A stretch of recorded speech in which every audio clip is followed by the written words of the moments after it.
पाकिस्तान की सबसे बड़ी दोस्त इस दुनिया में न रही। पाकिस्तान की खातिर सब कुछ सहने वाली, फौजी आमर से टकराने वाली, जमहूरियत का अलम लहराने वाली खालिदा जिया ने बांग्लादेशों में पाकिस्तान से मोहब्बत की शमा जलाई। साबिक बांग्लादेशी वजीर आजम जेलों में कैद रही मगर पाकिस्तान जिंदाबाद कहना न छोड़ा। बेटे कुर्बान कर दिए मगर पाकिस्तान से दोस्ती खत्म करने की बात न मानी। बहादुर जमहूरियत नवाज पाकिस्तान का दम भरने वाली खालिदा जिया पर करप्शन के झूठे इल्जामात लगाए गए, लेकिन बांग्लादेशी अवाम ने अपनी महबूब लीडर को क्लीन चिट दी। उन्हें देश भगत का लक़ब भी दिया गया। शेख हसीना वाजिद के बरक्स खालिदा जिया ने कभी सुकूते ढाका के वाकयात को अपनी सियासत का महवर नहीं बनाया। बेगम खालिदा जिया के अदवार हुकूमत में इंडिया बांग्लादेश ताल्लुकात अच्छे नहीं थे क्योंकि वो पाकिस्तान की कीमत पर भारत से दोस्ती को तैयार नहीं थी। खालिदा जिया गद्दार शेख मुजीब की बेटी शेख हसीना जैसी नहीं थी। शेख हसीना की घुट्टी में पाकिस्तान दुश्मनी कूट कूट कर भरी हुई थी और आज वो भारत में पनाह लिए बैठी है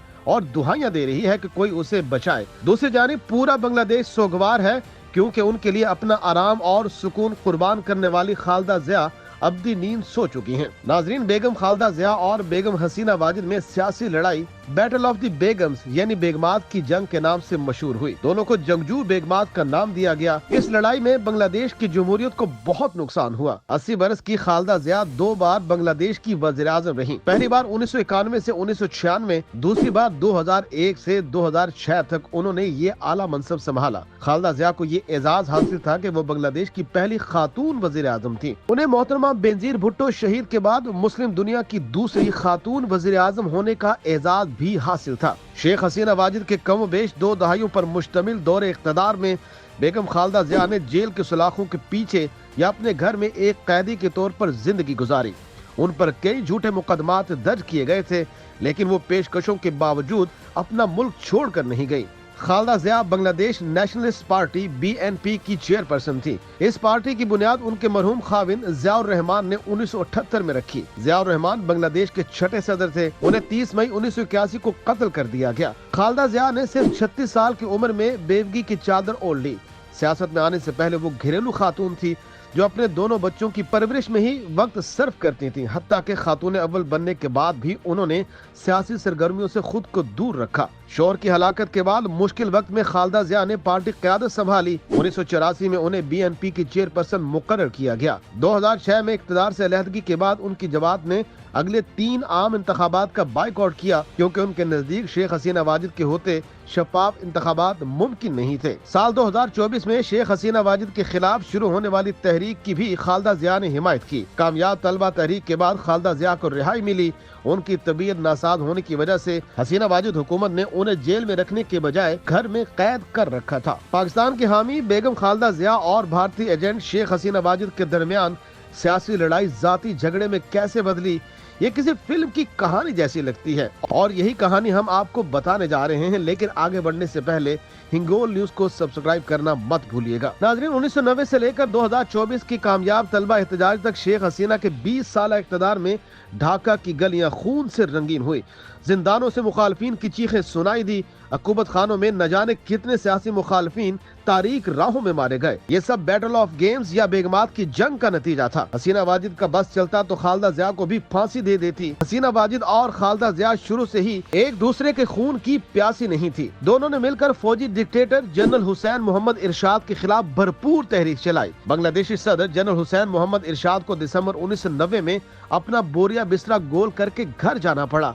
साल 1991 में बांग्लादेश में होने वाले आम इंतखाबात में खालिदा जिया की BNP ने हसीना वाजिद की अवामी लीग को शिकस्त दी। खालिदा जिया ने पाकिस्तान की हामी जमात इस्लामी बांग्लादेश के साथ मिलकर हुकूमत बनाई। यहीं से दोनों के दरमियान एक ना खत्म होने वाली सियासी लड़ाई ने जन्म लिया। खालिदा जिया ने अपने पहले दौरे हुकूमत में सदारती निजाम को पार्लिमानी निजाम में बदला ताकि पार्लिमान और वज़ीर आज़म के पास ज्यादा इख्तियारात हों। आज बांग्लादेश में भी सदर का ओहदा अलामती ही समझा जाता है। हम 1996 के इलेक्शन में शेख हसीना से हार गईं। शेख हसीना पहली बार वज़ीर आज़म बनी। उनका इक़्तिदार 2001 में खत्म हुआ। खालिदा जिया 2001 में दोबारा वज़ारत उज़्मा के मनसब पर फायज हुई। खालिदा जिया का दूसरा दौरे हुकूमत बहुत हंगामा खेज रहा। उन्हें एक तरफ शेख हसीना की मजबूत अपोजिशन का सामना था, दूसरी तरफ उन पर मेगा करप्शन के इल्जामात लगे। शेख हसीना के बरक्स खालिदा जिया सियासी इंतकाम पर यकीन नहीं रखती थी। उन्होंने कभी शेख हसीना पर झूठे मुकदमात की भरमार नहीं की। खालिदा जिया ने मईशत, तालीम, सेहत समेत कई शोबों में इस्लाहात की। 2006 میں جب ان کا دوسرا دور حکومت ختم ہوا تو بنگلہ دیش کی جی ڈی پی 7% تک پہنچ چکی تھی، جو کہ معاشی ترقی کی مثبت علامت تھی۔ خالدہ ضیاء نے بچیوں کی تعلیم کے لیے خاص اقدامات اٹھائے۔ خالدہ ضیاء حکومت سے گئیں تو ملک ایک بار پھر سیاسی بحران کا شکار تھا۔ عبوری حکومت نے 2008 میں خالدہ ضیاء اور حسینہ واجد کو تقریباً 1 سال تک بدعنوانی اور اختیارات کے ناجائز استعمال کے الزام میں جیل میں رکھا۔ اگرچہ بی این پی نے 2008 کے انتخابات کا بائیکاٹ کیا تھا اور خالدہ نے کبھی دوبارہ اقتدار حاصل نہیں کیا، لیکن حسینہ کے ساتھ ان کی دشمنی بنگلہ دیشی سیاست پر حاوی رہی۔ شیخ حسینہ واجد کے اقتدار میں آنے کے بعد سے بیگم خالدہ ضیاء جیل میں تھیں۔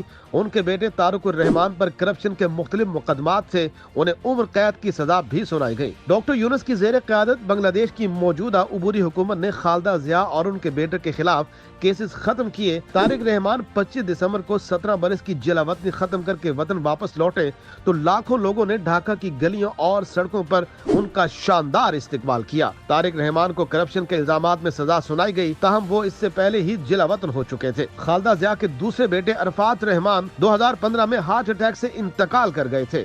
خالدہ ضیاء دنیا سے چلی گئیں، لیکن اپنا دل، اپنی روح بنگلہ دیش کی مٹی میں چھوڑ گئیں، وہی بنگلہ دیش جسے انہوں نے اپنی زندگی میں چھوڑ کر جانا گوارا نہ کیا۔ خالدہ ضیاء نے کرپشن کے جھوٹے الزامات میں قید و بند کی سہولتیں برداشت کر لیں، لیکن جمہوریت کی بحالی اور سربلندی کا مشن ترک نہ کیا۔ یہ انہی کی کوششوں کا نتیجہ تھا کہ پاکستان کے حامی طلبہ اور نوجوانوں نے بھارت کی پراکسی حسینہ واجد سے اقتدار چھین لیا۔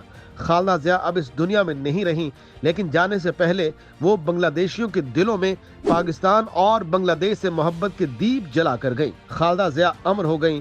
پاکستان کی دوست الوداع، بنگالیوں کی ماں الوداع۔